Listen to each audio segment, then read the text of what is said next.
Audio review of textbook in economics for Class 12. Introductory Microeconomics. Chapter 1, Introduction. All right, so today we're diving into something that affects every single one of us. It's close to home, right? It really does. Economics. Specifically, the fundamental economic problems that every society has to deal with. Yep. No matter how simple or complex the economy is. Exactly. We've got some material here that breaks it down, looking at a simple economy. So the mission for today is to really grasp those core issues, the constraints, the tough choices, all that. And hopefully walk away feeling like we got a solid handle on it. A clear, quick understanding, so you can impress your friends at parties. Always a good goal. Okay, so let's start with the foundation of it all, this concept of scarcity. Right to the heart of it. Yeah, it boils down to this.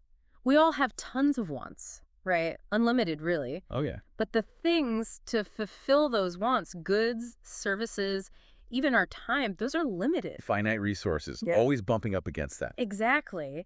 And our material uses this great example, a family farm. They need more tools, but they've only got so much grain to trade. Makes sense. Or a weaver who wants better yarn, but there are only so many hours in the day to work. So everyone starts with a little bit of what they need. Yeah, and then they've got to figure out how to get the rest. And that's where things get interesting. Because of this scarcity, every choice has a cost. You're always giving something up. Trade-offs. Exactly. Like that family. They might want a bigger house, Sure. but that could mean they can't afford more land. Uh-huh. Or they prioritize education. For the kids. Right. But then maybe they have to cut back on some of the luxuries. And that, like you said, that's the essence of economics. It really is this constant balancing act with scarcity. Yeah. And, that's often what drives innovation and competition, right? People finding clever ways to work around those limitations. Absolutely. Okay, so knowing that, what's the first big question any economy has to tackle? Well, out of all the things we could produce, Yeah. what should we produce? Yeah. And how much? Right. It's about deciding, okay, do we focus on basic needs? Food, clothing, housing? The essentials. Or do we go for luxury items? And then there are the bigger picture choices. Like what? Like, are we mainly an agricultural society? Or do we shift towards manufacturing? And do we put more resources into education, healthcare, or maybe the military? Lots of factors to weigh. Even within education, do we make sure everyone gets a basic education? Or do we put more resources into higher education? And are we making goods just for immediate use, like food? Yeah, Or investing in things that'll help us produce more in the future, Mm. like machines? that's a good point. So many different things to consider. How about priorities? Right? Yeah, and what our material emphasizes is this. There needs to be some balance Oh, absolutely. between what a society produces and what people actually want, Right. You don't want to end up with a town that's producing tons of corn. which no one wants. Exactly. That's just wasted resources. Okay, so we figured out what to make. What's next? Well, how do we actually make it? The how of production. And this is where things get a little more technical. A little bit, yeah. So our sources point out that we have all these different resources and technologies. Different ways of combining things. Exactly. So do we rely more on labor, people doing the work, or machines, More automated. right? And even for a single item, there might be various production methods. And it's about figuring out which method is most efficient. Efficiency, I mean. Getting the most output with the least amount of resources. Squeezing the most out of what we have. And as technology advances, Those methods change. yeah, constantly evolving. Makes things exciting. Okay, so we've covered what to produce and how. We're on a roll. Now for the big one. Who gets all this stuff? Distribution. This is where it gets tricky. It really is. Because we're talking about how all these goods and services get divided up amongst everyone. Yeah, who gets more? Who gets less? And are there things everyone should have a minimum level of? Like basic education or healthcare? Right. Big questions. And to help us understand these limits and trade-offs at a society level, there's this tool, the Production Possibility Frontier. The PPF. Yeah, think of it like a visual aid. Like a menu. Exactly. It shows the maximum amount of two goods that an economy could produce.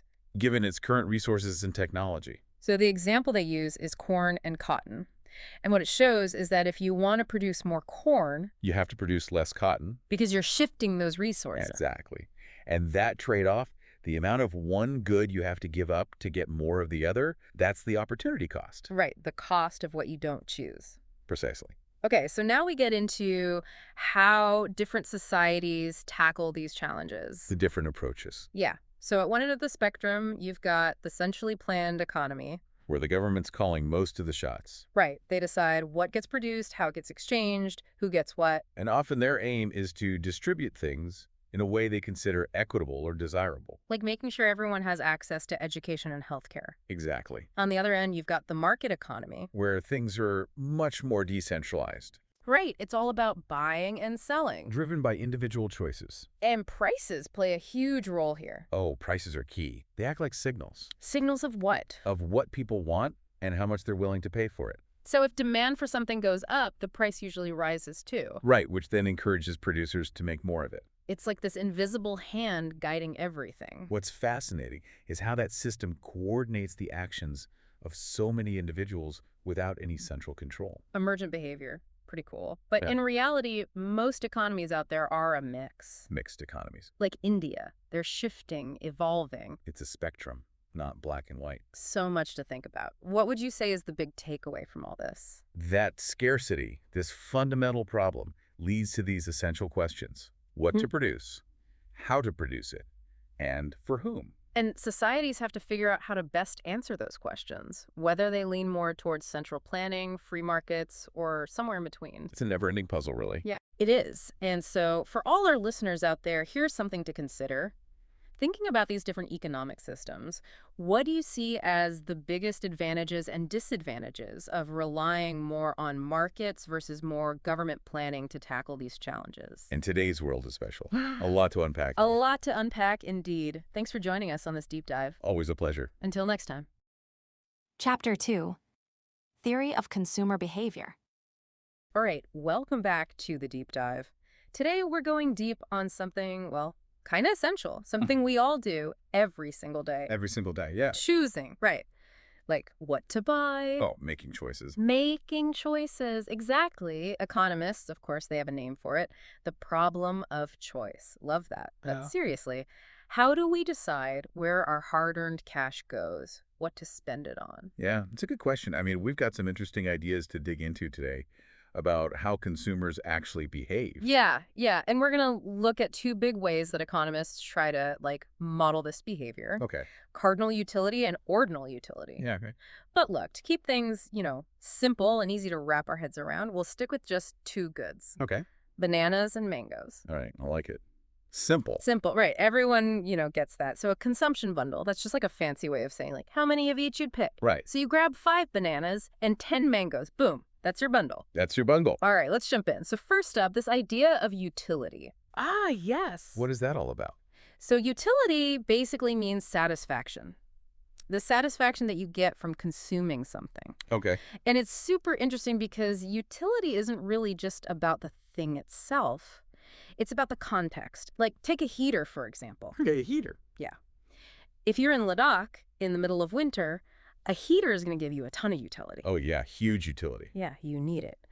But if you're in Chennai in the middle of summer, well, a heater, not so much. Yeah. So it really depends on where you are, when you need it. Right.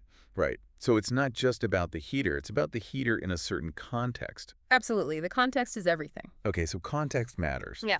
Now, economists, they love to put numbers on things. They do. So how do they try to, measure this utility, this satisfaction? Right. Well, one way they've tried to do this is through cardinal utility. Okay.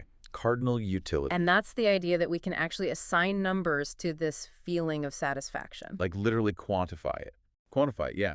So you might say eating one banana gives you, let's say, 10 units of happiness. 10 units of happiness. Okay. Right. And if you eat a few bananas, well, then you get total utility, which is just the total satisfaction you get from all those bananas combined. Makes sense. And then there's marginal utility, and that's the extra happiness, the extra bit of satisfaction you get from each additional banana that you eat. Okay, so each extra banana. Each extra banana, exactly. So, for example, if 4 bananas give you a total of 28 happiness units, 28, all right. and then you eat 5 bananas, and your total happiness goes up to 30, well, then that 5th banana, that gave you an extra 2 units of happiness. Okay. I think I'm following so far. Okay, good. So we've got total, and then we've got this marginal, the extra. The extra, exactly. Okay. Now, there's this thing called the law of diminishing marginal utility. Ah, yes. It sounds very, very, econ. It does sound very econ-y, but actually it's pretty intuitive.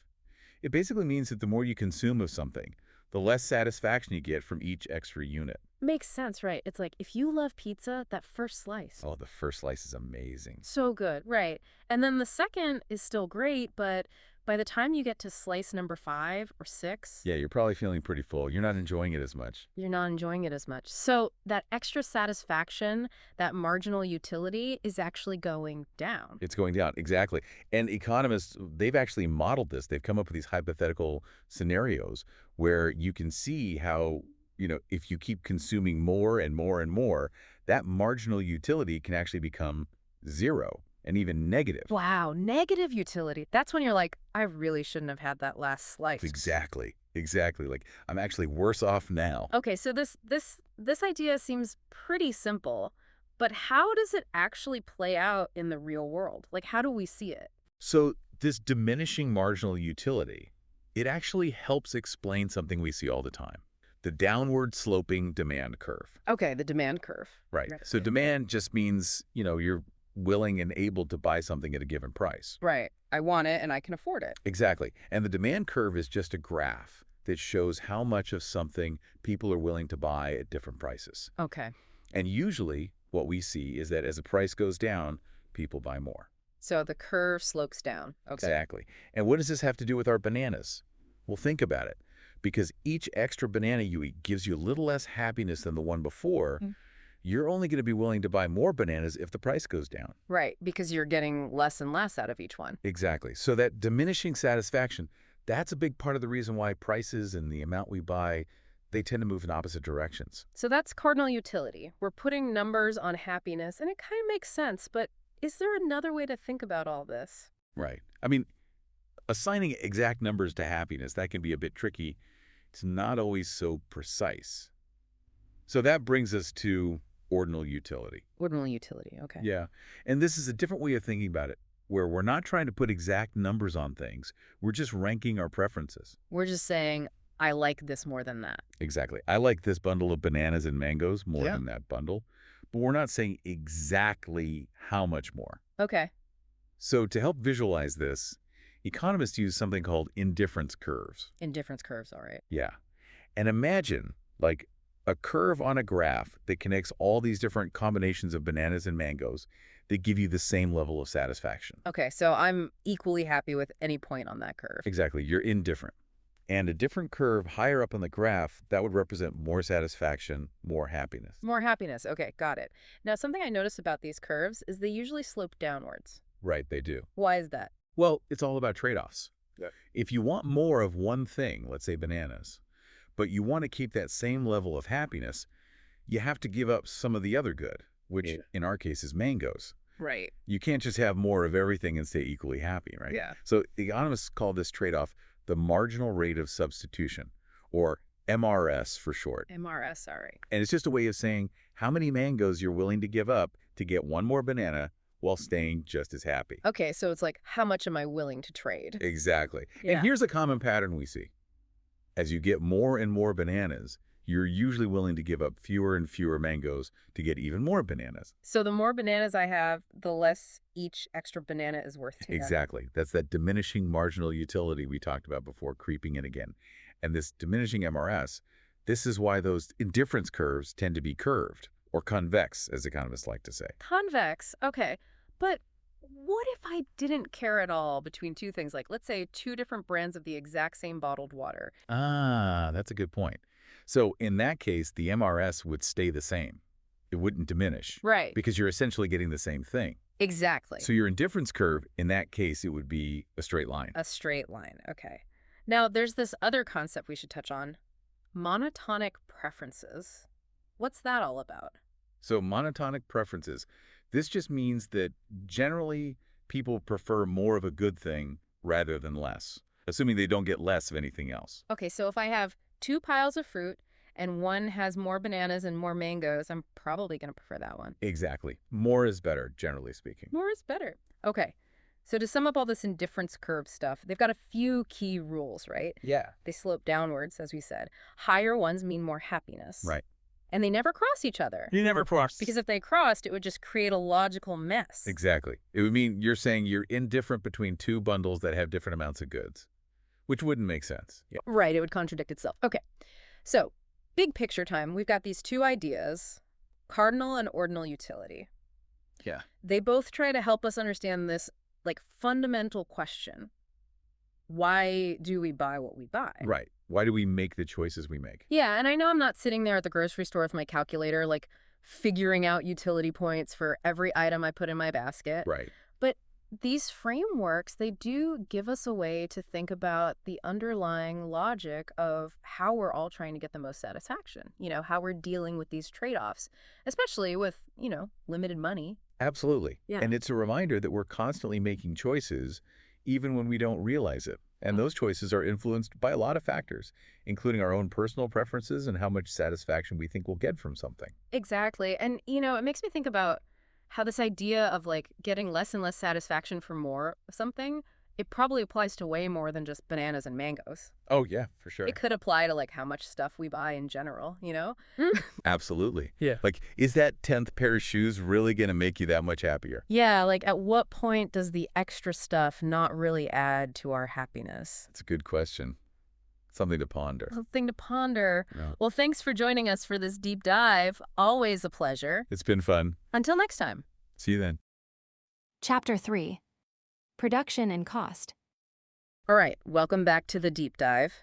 Today we're getting into some pretty fundamental stuff in economics, the core of how businesses actually produce stuff and the costs involved in all of that. We're going to make it crystal clear, though, no worries. Yeah, we're going to break it down, make it easy to understand, even if, you don't have a PhD in econ. Exactly. So we've got our sources lined up, ready to unpack the production function, short and long run, the different ways to measure product, and all the costs that come with it. Fixed costs, variable costs, average, marginal, the whole 9 yards. Yeah. You'll be fluent in econ speak by the end of this. I love it. Let's jump right in. So starting with this idea of the production function.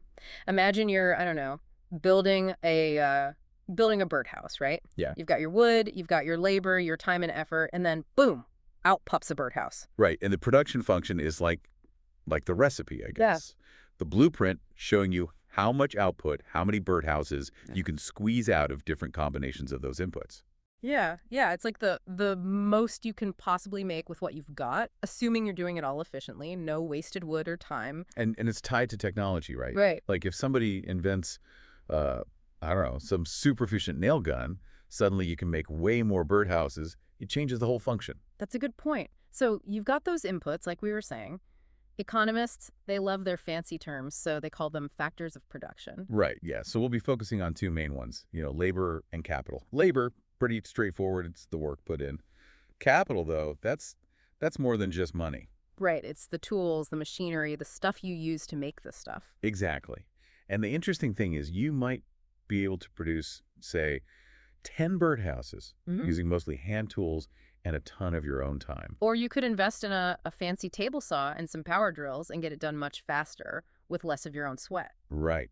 Different mixes of labor and capital can lead to the same output. That's where this concept of the isoquant comes in. ISO what now? Isoquant. It sounds intimidating, but it's just a visual way to see all the different combinations of those inputs that produce the same output. So like all the different mixes of time and tools that get you those 10 birdhouses. Exactly. And it's usually a downward sloping line, because if you use less of one input, you got to make up for it with more of the other. Less wood means more labor. Gotcha. Now, all this production stuff, it's got to happen in some kind of time frame, right? Yeah. And that brings us to the distinction between the short run and the long run. In the short run, at least one of your factors of production is fixed. Meaning you can't change it. Right. You're stuck with it for now. So let's say you've already bought that fancy table saw we talked about. You're not going to just sell it tomorrow, right? Makes sense. That's your fixed factor in the short run. Exactly. But you can still hire more workers or work longer hours, right? Right. So your labor is the variable factor. It's what you can adjust to change your output in the short run. Now, in the long run, everything's fair game. You can sell that table saw, buy a bigger one, get more space for your workshop, hire a whole team of birdhouse builders. It's all about flexibility. Okay, so in the short run, at least one factor is fixed. In the long run, everything's up for grabs. But how do we actually measure this production? Well, in the short run, we've got a few different ways. First, there's total product. Pretty straightforward, it's just the total number of birdhouses you make, given your inputs. Right, like with that fixed table saw, total product is how many birdhouses you churn out with different numbers of workers. Right. Then we have average product, which tells you how much each worker is producing on average. So you take your total birdhouses, divide it by the number of workers. Exactly. And then there's marginal product. Marginal, like on the edge. Kind of. It's the extra output, the extra birdhouses you get from adding one more unit of a variable input, like hiring one more worker. Ah, so like how much more productive you become with that extra set of hands. Precisely. Now, one of the most important concepts here is the law of diminishing marginal product. That sounds ominous. Well, it can be from a production standpoint. Basically, it says that as you keep adding more of a variable input, like labor, to a fixed input, like that table saw, eventually the extra output you get from each additional worker starts to decrease. So, like, at first, adding more workers really boosts your production. But after a point, they start getting in each other's way, right? Yeah, it's like having too many cooks in the kitchen. They're all fighting over the same stove and the same ingredients. So the fixed factor becomes a bottleneck. Makes sense. Now, when we shift to the long run, where all factors are variable, we look at something called returns to scale. This is about how output changes when all your inputs are increased proportionally. So, like, if you double the size of your workshop, double your tools, double your workforce, what happens to the number of birdhouses you make? Exactly. If it also doubles, that's constant returns to scale. If it more than doubles, you're experiencing increasing returns to scale. That sounds like a good thing. Why would that happen? It could be because a larger scale allows for specialization. Each worker can focus on one specific task and become super efficient at it. But if output less than doubles, that's decreasing returns to scale. And why would that be? It might be because managing a much larger operation becomes more complex, and that complexity eats away at your efficiency gains. Okay, so we've tackled production. Now I'll talk about the costs associated with all this. Costs, everyone's favorite topic, right? Well, it's important. Let's start with the short run. You've got two main types of costs: total fixed costs, or TFC, which stay the same no matter how many birdhouses you make. Think rent for your workshop. Got it. Then you've got total variable costs, or TVC, which change depending on how much you produce, like the cost of wood and nails, more birdhouses, more wood. Exactly. And when you add those two together, what do you get? Total cost. That's the easy part. Right. And from those total costs, we can derive some per unit costs, which are often more helpful for decision making. Like how much it costs to make each birdhouse on average. Exactly. So we have average fixed cost, which is just your fixed costs spread out over each birdhouse. So it goes down as you make more. Makes sense. The rent stays the same, but you're spreading it over more birdhouses. Then we have average variable cost, which is your variable cost per birdhouse, and short-run average cost, which combines both fixed and variable costs per unit. Finally, there's short-run marginal cost, which is the extra cost of making one more birdhouse. Ah, this is where the graph lovers start getting excited. Right, and those cost curves tell a story. Your fixed cost is just a flat line, doesn't change. Your variable cost and total cost go up as you produce more. And that marginal cost, it usually dips down at first and then starts rising, sort of a U shape, and it actually pulls your average costs along with it. Okay, I'm starting to see how all these pieces fit together. Good. Now, in the long run, things simplify a bit because everything becomes variable. You can adjust all your inputs. So no more fixed cost. Right. Total cost and total variable cost become the same thing. And we really focus on long-run average cost, which tells you the lowest possible cost per birdhouse at each level of production, assuming you've got complete flexibility. Interesting. And the shape of that long-run average cost curve, is it always U-shaped too? It often is. And you know what? It often reflects those returns to scale we talked about earlier. Increasing returns can actually lead to lower average costs in the long run, and decreasing returns can push them higher, creating that U-shape. Wow, so it all comes full circle. We've covered a lot of ground here, from how production works to the different costs in both the short and long run. Hopefully our listeners are feeling a bit more fluent in econ speak now. They should be. This is the foundation for understanding how businesses make decisions, how they choose their inputs, how much to produce. And to wrap things up, let's leave our listeners with something to chew on. Imagine a world where birdhouses are made by, say, a 3D printer. Ooh, good one. You just feed it raw materials, push a button, and boom, instant birdhouse, almost no labor required. How would that change these production functions and cost structures? Yeah, it would be a whole new ballgame. Would there even be fixed costs anymore? Yeah. What would happen to marginal product and returns to scale? Something to think about. Thanks for joining us for this deep dive. Until next time. Chapter 4. The Theory of the Firm Under Perfect Competition. All right, so today we are going to go deep into some economics. Yeah. Specifically, Deep dive. yeah, deep dive, exactly, into how firms make production decisions in perfectly competitive markets. Yes. Now, this sounds kind of, jargony, but It does. yeah, but it's actually really fascinating stuff. It is? Yeah, it is. And the reason I think it's fascinating is because it helps us understand how, the supply in a market comes to be. Exactly.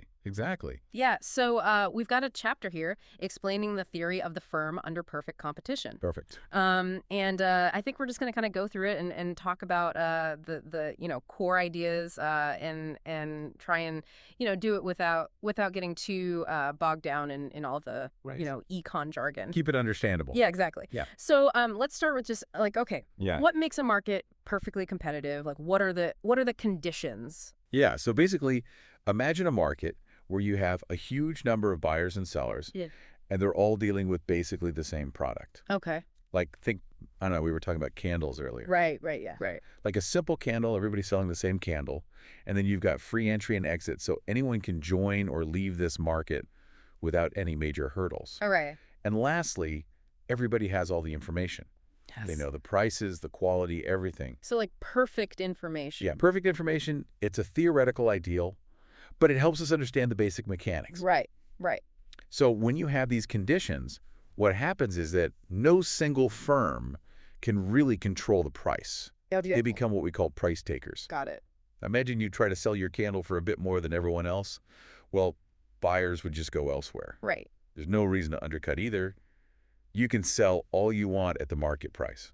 Right. Yeah, makes sense. Yeah, so the market sets the price, and firms react to it.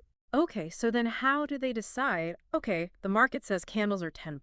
Right. How many candles do we make? That's where the whole profit maximization idea comes in. Okay. Firms want to make as much money as possible. Of course, yeah. So they look at the cost and the revenue. Okay. Like in that table 4.1 with the candles, each box is $10. Right. Right. So if you sell 0 boxes, 0 revenue, 1 box, $10, 2 boxes, 20, and so on. Right, yeah.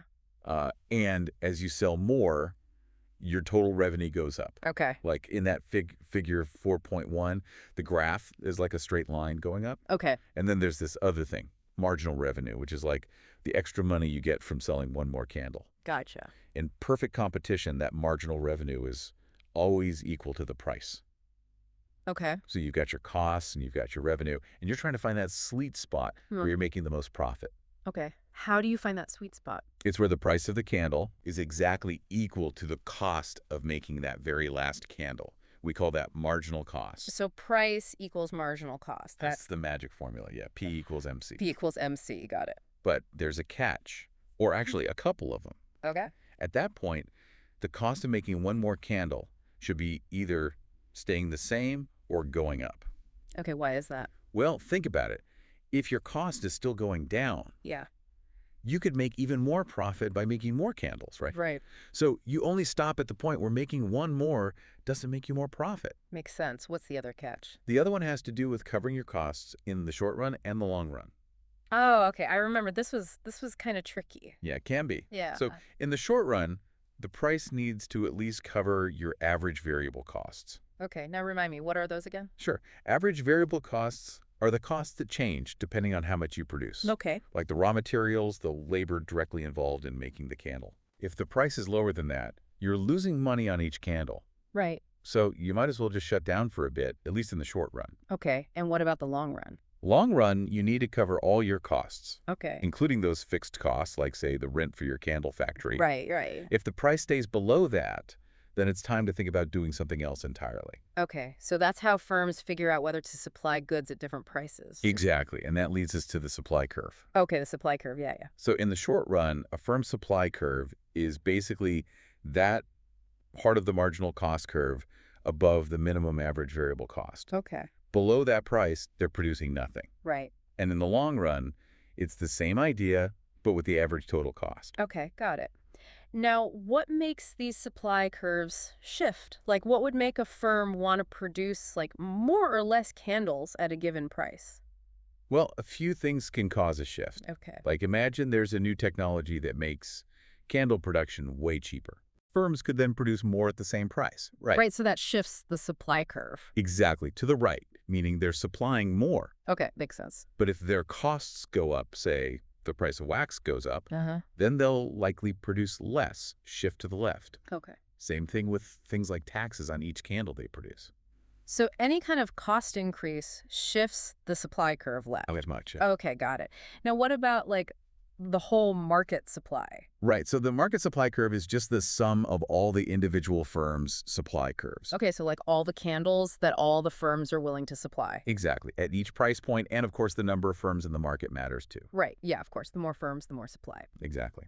Okay. And finally, what about this this idea of price elasticity of supply?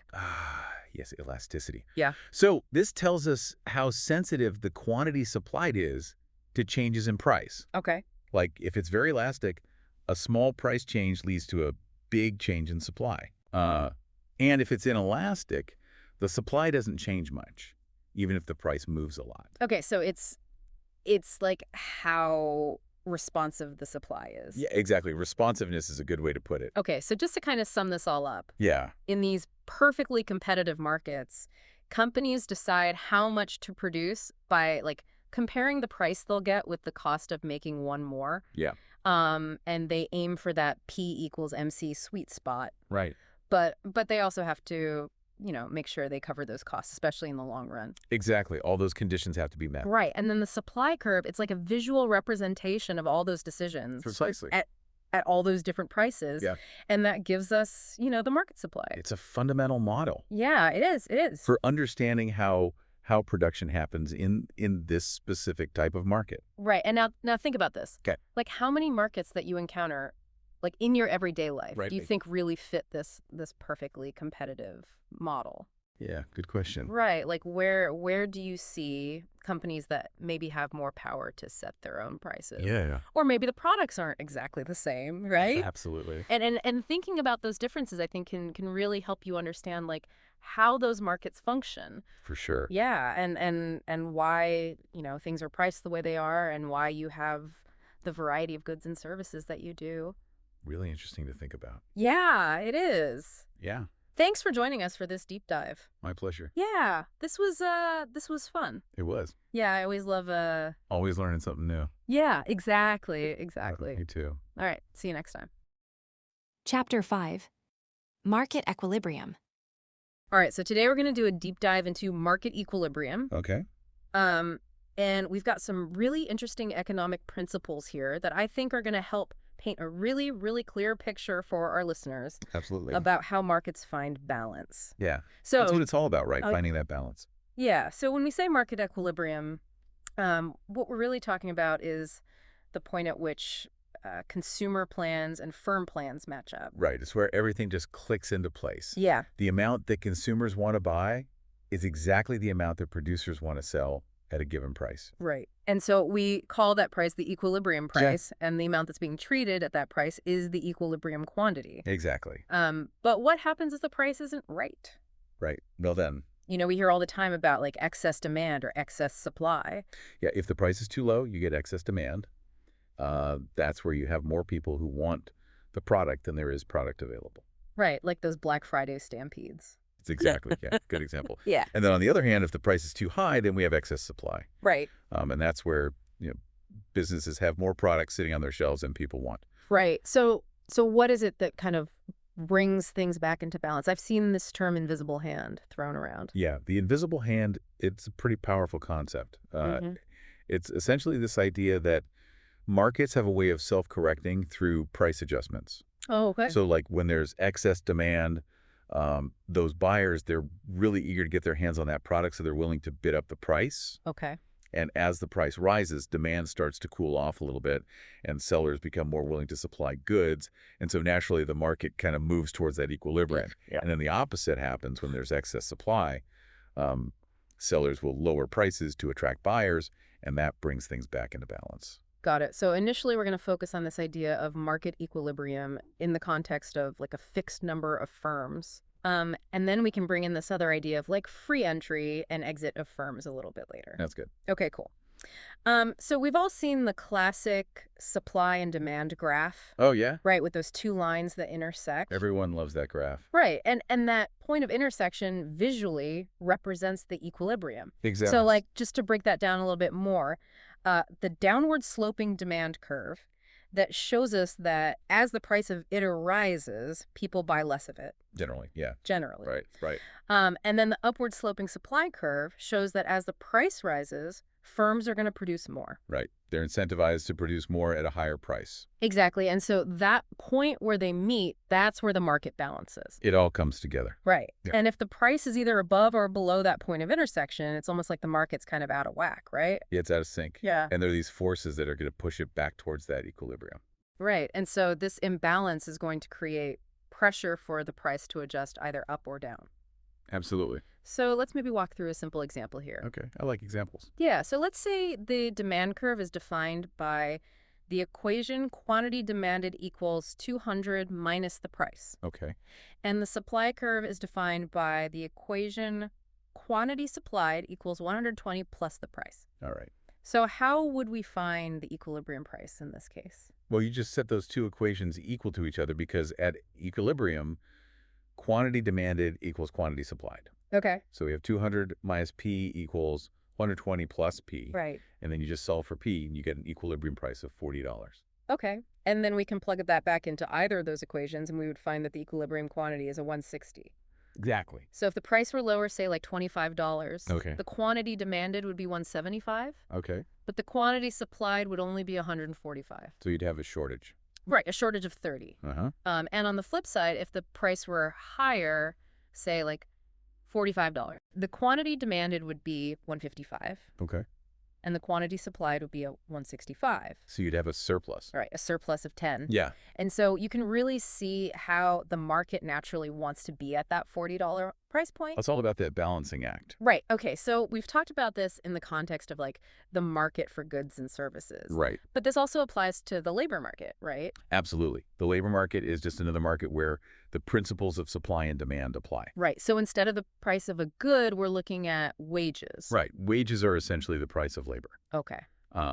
And in this case, households are the suppliers of labor. Right. And firms are the demanders. Got it. So the wage rate is determined by the intersection of the labor demand curve Yeah. and the labor supply curve. Okay. And a firm's demand for labor is going to depend on how much extra revenue they get from hiring an additional worker. Right. We call that the marginal revenue product of labor. Okay. And it generally goes down as they hire more workers because of this concept of diminishing returns. Okay. And then the supply of labor comes from individuals and their decisions about, how much time they want to dedicate to work versus leisure. Okay. So if a company is like super popular and their products are flying off the shelves, Yeah. they're probably going to need to hire more people, right? Absolutely. And that would increase labor demand, which could potentially drive up wages. Interesting. Okay, so we've talked about the demand curve. We talked about the supply curve. What happens when those curves shift? Okay. Like, what if suddenly everybody wants an electric car? Okay. So that would be a rightward shift in the demand curve. Okay. And if we initially assume that the number of car manufacturers is fixed, then we would expect both the price of electric cars and the quantity sold to increase. Okay. You've got more demand chasing the same amount of cars. Right. What if, like, the price of the materials that are used to make electric car batteries suddenly spikes? So then that would be a leftward shift in the supply curve. Okay. Car companies would be less willing or able to produce as many cars at the old prices. Right. So we'd see higher prices for electric cars and fewer electric cars being sold. Okay, interesting. What if we allow for new firms to enter the market? So we're not talking about a fixed number of firms anymore. We're talking about free entry and exit. Right. So in the long run, with free entry and exit, the price of an electric car will tend towards the lowest cost it takes to produce one. Okay. So the price is higher than that minimum cost new firms are going to jump in attracted by those profits. Right. That's going to increase supply and push the price down. Yeah. And then if the price is lower than that minimum cost, some firms might decide to exit the market because they're not making enough money. So if demand for electric cars just continues to increase in the long run, the price might not actually keep going up. Right. It might just be that more and more companies start producing electric cars. Right. So the equilibrium price is going to sort of hover around that minimum production cost. Exactly. But the quantity of electric cars sold will increase as more firms enter the market. Okay, that makes sense. Okay, last thing. What about government intervention in markets? Yes. Governments often step in and try to influence market outcomes. So things like price ceilings and price floors? Right. So a price ceiling is a maximum price set by the government, Okay. and it's typically set below the equilibrium price. Okay. And what happens is you create a shortage because at that lower price, the quantity demanded exceeds the quantity supplied. Right, like you're trying to get the latest PlayStation, but the government has put a price ceiling on it. Yeah, exactly. You might see long lines or people having to wait months to get their hands on one. Right, okay. And then a price floor is a minimum price set by the government. Right. And that's usually set above the equilibrium price. Right. And that leads to a surplus because at that higher price, the quantity supplied exceeds the quantity demanded. Okay, so like the classic example is the government setting a minimum price for milk. Right. And then you end up with more milk being produced than consumers want to buy at that higher price. Interesting. Okay, so even though real-world markets are obviously way more complex than these simple examples, Oh, yeah. with all kinds of different factors influencing supply and demand, Absolutely. having this understanding of these basic principles and how equilibrium is reached gives you a really, really powerful framework. It's a great starting point for understanding how markets work. Right. It helps you to kind of like see beneath the surface and think about all these like subtle forces that are at play. It's really fascinating when you start to think about it. Yeah, like we've been talking about electric cars, Right. but you can apply these same principles to like the housing market, Oh, the absolutely. stock market, even the market for your favorite coffee beans. It's everywhere. It's everywhere. Yeah, So I think that's a good place to wrap up. I agree. This has been a really, really fascinating deep dive. It has. Thanks for having me. Of course. And to all of our listeners out there, what markets do you see these principles at work in every day? Yeah, give that some thought. Thanks for listening. See ya.